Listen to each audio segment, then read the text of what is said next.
Bonsoir à tous et bienvenue au 19h au menu. L'Association des animateurs et anciens animateurs des projets de développement ne veut laisser aucun groupe social au bord de la route de la prévention du VIH-Sida. Le week-end dernier, l'association s'est rendue à Kayé, une localité frontalière du Mali, avec comme cible les commerçants souvent oubliés des campagnes de sensibilisation selon l'association.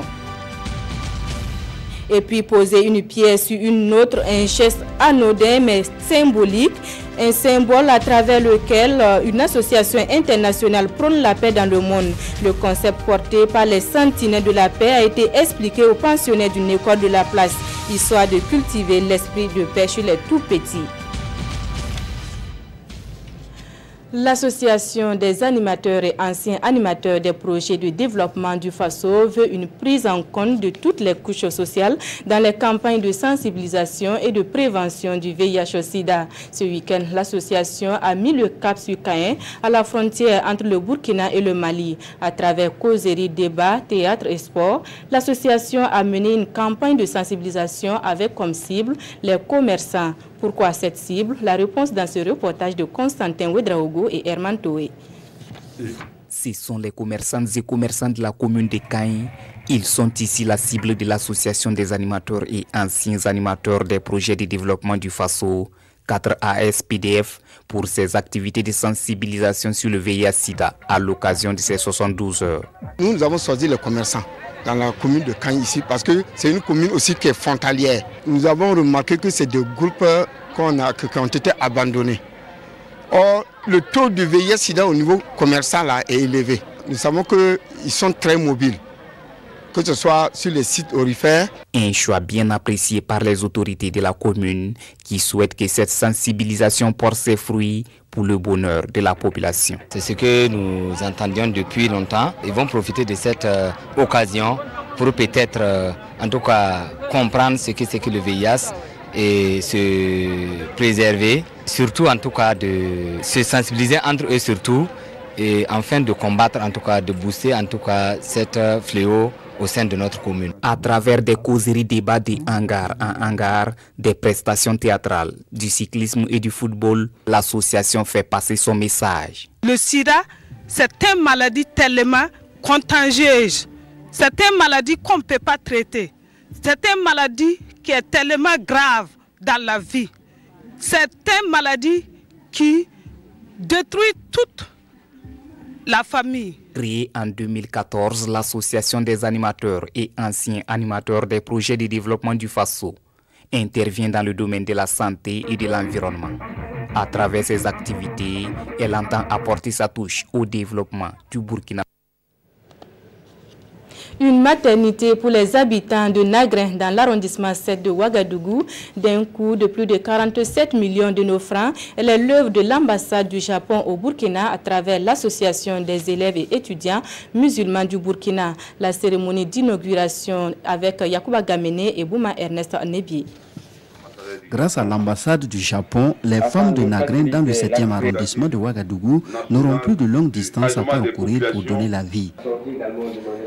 Cette maternité, disposant de toutes les commodités pour les accouchements, leur a été offerte par le pays du soleil levant. Bonne santé, il n'y aura pas de développement. Il n'y a pas d'avenir. Cela sera ajouté, il faut faire l'éducation, comme disait le chef coutumier. Voilà, donc je continue de coopérer avec le peuple burkinabé et pour le bien-être de la famille et de la communauté. Un geste rendu possible grâce à la collaboration de l'AMB, l'association des élèves et étudiants du Burkina. Nous sommes très contents et la maternité, on l'a eu grâce au financement de l'ambassade du Japon et les constructions ont été faites dans les délais. Et donc nous sommes très contents et nous sommes satisfaits en tout cas de la réalisation de cet édifice-là. C'est une satisfaction pour nous, personnel médical et du centre, d'avoir accueilli ce nouvel joyau-là. Je pense que l'équipement aussi est un équipement de bonne qualité. Et dans l'arrondissement ici, je pense que dans les différentes maternités, on n'a pas cet équipement-là.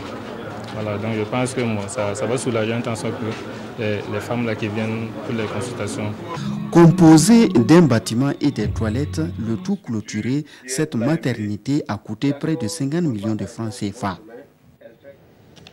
Célébration du 11 décembre à Gawa. Les activités sont en cours depuis un certain temps avec les panels provinciaux. L'étape de Diebougou a eu lieu ce week-end et a traité des mécanismes traditionnels de gestion des conflits et des pratiques ancestrales de développement local, entre autres. Les échanges ont été suivis pour nous par Bernard Kombelem et Abouaka Traouri. À cette conférence, les panélistes ont développé les 3 sous-thèmes du 11 décembre à Gawa.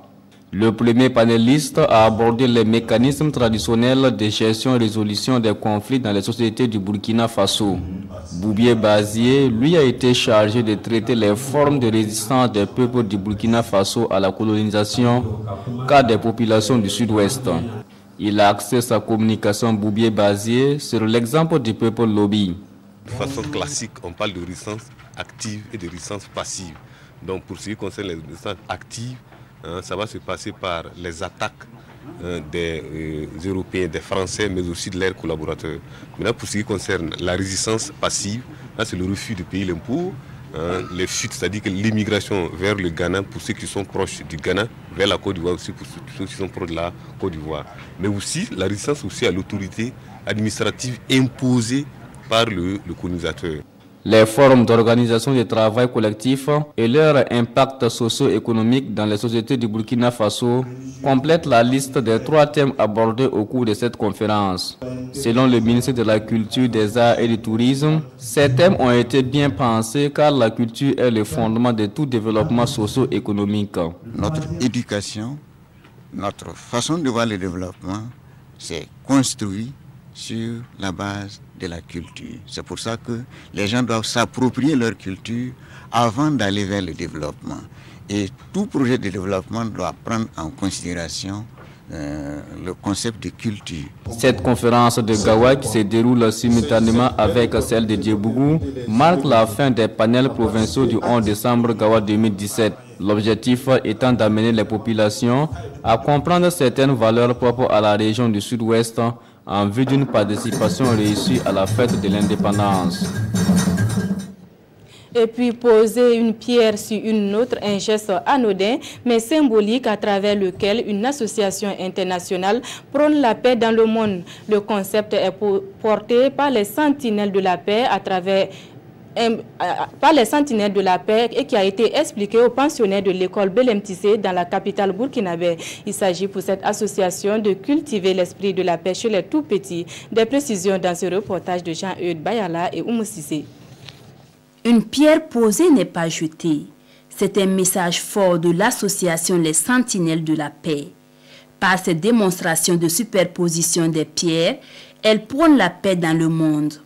L'événement se passe à l'école Belem Tissé de Nioko 2.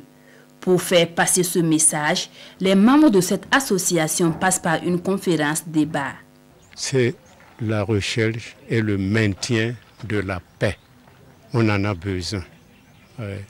La paix, ce n'est pas seulement les conflits, ce n'est pas seulement la guerre, mais même dans un établissement comme le collège Belem Tissé, on a besoin de paix. Il faut que les enfants cultivent l'entente, cultivent la solidarité. Pour les premiers responsables de cet établissement, l'œuvre est à encourager vu le contexte actuel dans lequel se trouve le monde.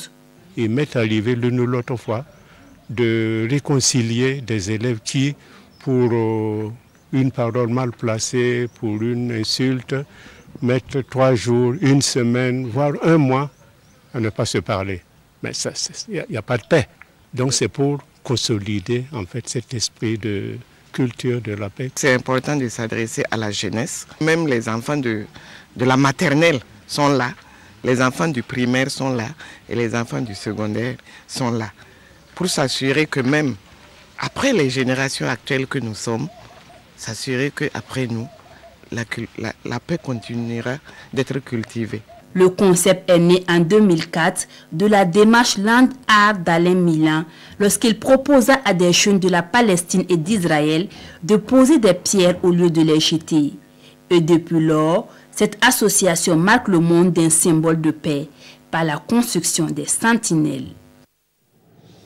Samedi dernier, la communauté internationale a célébré la journée mondiale de lutte contre les violences faites aux femmes, une journée mise à profit par l'association des fonctionnaires féminins de la police nationale. À travers un cross, elle a dénoncé les maux qui minent l'épanouissement de la femme et a lancé ses 72 heures. Gérard Sommet et Mahamadi Wena. En cette journée consacrée à la lutte contre les violences faites aux femmes, les fonctionnaires de la police nationale, à travers leur association, la 2FPN, a voulu faire d'une pierre deux coups. Dénoncer les violences faites aux femmes et en même temps promouvoir la cohésion d'une part entre forces de l'ordre et la population et d'autre part entre forces de défense et de sécurité elles-mêmes. Au Burkina Faso, nous avons voulu marquer ce jour par un cross. Un cross pour ensemble dire non aux violences faites aux femmes et aux filles, où nous voulons prendre un engagement avec la population, mais aussi entre nous, forces de défense et de sécurité, pour un raffermiment de nos liens pour pouvoir aller en rang serré. Au nom de cette cohésion, les femmes d'autres corps, à savoir la gendarmerie, la brigade nationale des sapeurs-pompiers, la police municipale, les VADS, les douanes et l'armée se sont joints à cette activité. Et comme c'est une lutte pour toutes les femmes, c'est pour cette raison que nous sommes là ce matin pour les soutenir et les encourager pour la suite de leurs activités. En tant qu'une association féminine aussi, on partage les mêmes ambitions, les mêmes règles que l'amicale des femmes policières. Nous sommes là pour soutenir nos collègues de la police et dans leur initiative de la journée nationale de lutte contre les violences faites aux femmes. Les coureurs de ce cross matinal ont emprunté les avenues de l'indépendance, Kwame Nkrumah, Wari Boumedienne et Sangoulé Lamizana avant de se retrouver au point de départ, la devanture du ministère de la Sécurité. Une séance d'aérobic a clos ce cross des fonctionnaires féminins de la police nationale.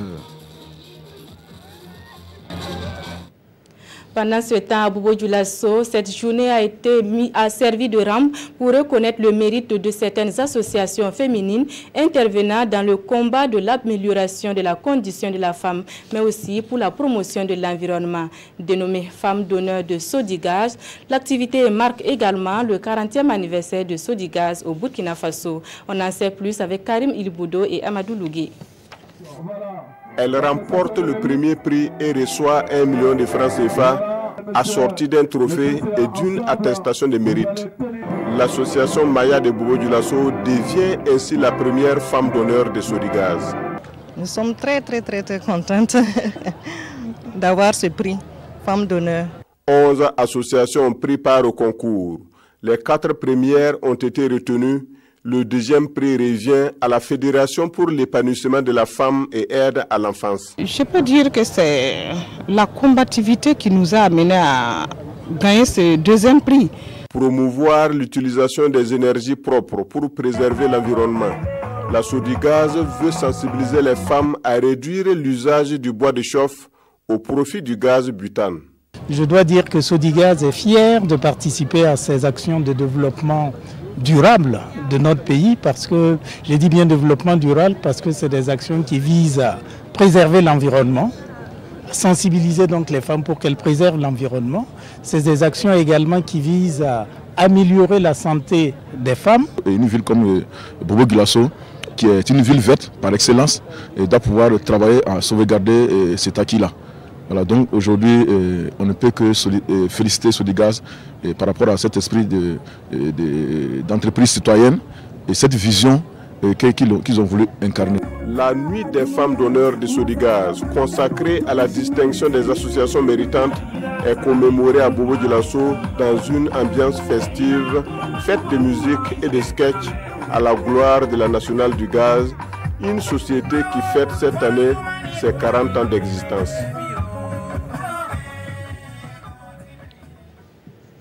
Un nouvel arrivant dans le paysage musical burkinabé, Simon vient de mettre sur le marché discographique son premier album.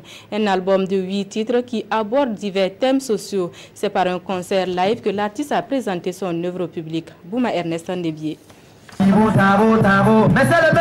Simon en live sur scène, c'est à l'occasion de la dédicace de son tout premier album dénommé Dieu merci. Un album de 8 titres chantés en Mori, Germain et en Hausa. Simon fait de la variété et aborde dans son album des thèmes sociaux.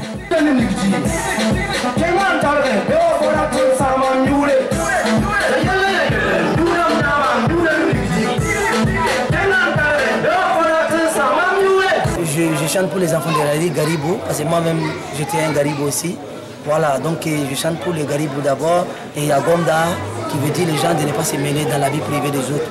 Et tu vois, il y a Gololo qui parle d'infidélité, les hommes qui veulent sortir avec beaucoup de femmes. Il y a Zamessine Danoro qui parle d'amour, mais là tu es amoureux de quelqu'un et tu n'as pas les moyens, et voilà, elle n'est pas prête pour toi pour un tel. Et tu vois.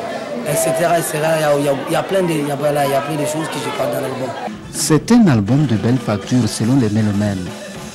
Et pour le parrain qui salue l'engagement de l'artiste, il n'y a rien qui puisse l'empêcher de le soutenir dans sa carrière musicale. C'est un jeune déterminé, c'est un jeune qui n'abandonne jamais. Et c'est dans ce sens-là vraiment que j'ai tenu bon à le soutenir. Je suis sûr que ce jeune-là a de l'avenir. Et c'est un jeune qu'il faut forcément accompagner. Et j'interpelle tous les acteurs qui peuvent le faire de ne pas hésiter. La musique étant sa passion, Simon dit mettre tout en œuvre pour faire plaisir au public. Et que ce premier album n'est qu'un avant-goût de son talent musical. Le meilleur reste à venir, dit-il.